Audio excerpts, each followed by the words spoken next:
You are looking at the difference between a salesperson and an engineer, right? And this is where we look for ideas. We want our politicians to be like actors. We want ideas to feel good and smell good. And this is where real progress comes from, right? Because it's a binary world. The airplane either flies or it doesn't. For these people, it's all relative. It's like, I felt that the airplane was flying. So look more on the left-hand side and less on the right. Number 2, when you find secrets, the mother of all creation is to experiment. Alfred Nobel invented dynamite by blowing things up. Even his baby brother. And we don't do that anymore. Because we have risk managers today. And health and safety regulations. So the DNA that built our society is getting phased out of society. It's a very dangerous development. To foster a spirit of creation, I bought a book for my kids called 50 Dangerous Things You Should Let Your Children Do. It's, in essence, a strategy plan for a Gangnam Style world. Instead of one big idea, we have 50 small, dangerous ideas to try, and we bear in mind that some things fail. Some fail quickly, most ideas fail slowly. Most failures come from ideas that were once good but turn bad over time. Just like this famous pencil in a US school. It was created to promote anti-drug policy, too cool to do drugs. It looks like a good idea until you sharpen the pencil when it's sort of less good.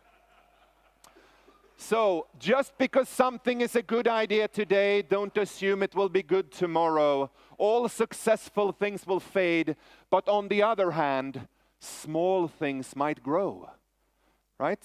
Small things might grow, small companies become big. I think about Germany, right? The north used to be rich when you had the Hanseatic Empire. Then now the south are rich. And you see things happening in Berlin, and when you tell people in Munich about Berlin, it's mainly noise, no revenue. Because Peter Drucker once said, you must be careful that you don't feed problems and starve opportunities. Opportunities are secrets to begin with. They are small. So, my final point is the virtue of patience. Patient capitalism, long-term thinking. We live longer lives, so it's a good thing. If you work for a big company or service plan people, hair endowed or not. If you have big clients, remember this formula. Internal resistance to new ideas is a function of the number of employees to the power of the number of management levels. You need patience. Even if your idea is new, groundbreaking, and revolutionary, people will not say yes immediately. So, let me conclude. Distinguish between a horizontal world and think more about vertical change, and remember the catch-up curve. For a long time there is nothing, no growth, no revenue, there are whispers and secrets, and then it all explodes. I think it was Lenin who said there are decades when nothing happens, then comes a few days when decades happen. Don't just compete, create, and if you want to create, begin with one of these 3 things, and above all, make enemies. The only sign that something you're doing is new if other people dislike it. The status quo does not like to lose its status.